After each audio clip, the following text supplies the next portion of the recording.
ఈరోజు బీసీ సమాజ్ ఉమ్మడి జిల్లా కార్యాలయంలో బీసీ సమాజ్ ఆధ్వర్యంలో తెలంగాణ రిజర్వేషన్ పితామహుడుగా భావిస్తున్న పి శివశంకర్ గారి జన్మదిన వేడుకలను ఈరోజు ఘనంగా మేము జిల్లాలోని కుల సంఘ పెద్దల సమక్షంలో అందరం కలిసి ఘనంగా జరుపుకోవడం జరిగింది. ఆ మహనీయుని ఈరోజు స్మరించుకోవడం నిజంగా మేము అదృష్టంగా భావిస్తున్నాం.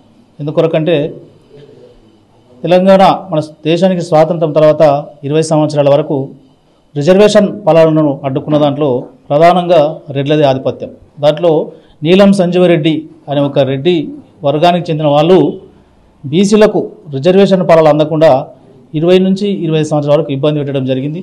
దాంట్లో వాళ్ళకు ఎదురేగి ఇతను ఒక న్యాయ కోవిదుడుగా ఒక డ్రాఫ్టింగ్ తయారు చేయడంలో కానీ ముసాయిదా బిల్లులు చేయడంలో కానీ తన వంతుగా చేసి దేశ స్థాయిలో కూడా బీపీ మండల్ ఏదైతే రిజర్వేషన్ పితామహుడుగా భావిస్తామో బీపీ మండల్ అధ్యక్షతన జరిగిన రిజర్వేషన్ దాంట్లో కూడా ముసాయిదాలో కూడా కీలక పాత్ర పి శివశంకర్ గారిదే.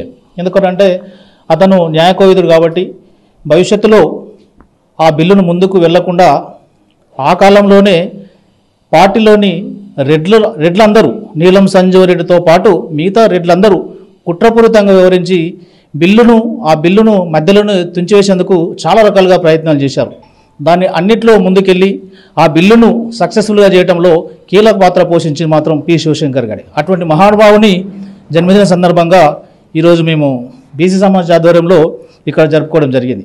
అదేవిధంగా రేపు జరగబోవు స్థానిక సంస్థల ఎన్నికల్లో బీసీలందరూ ఎస్సీ ఎస్టీ స్థానాలు తప్ప మిగతా అన్ని స్థానాలలో బీసీలు పోటీలో ఉండాలి.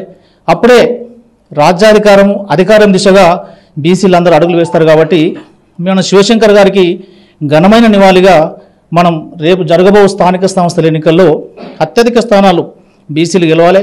బీసీలే అధికారంలో ఉంటే మాత్రం ఆ మహనీయునికి మనం ఘనమైన నివాళులు అర్పించిన వాళ్ళం అవుతాం.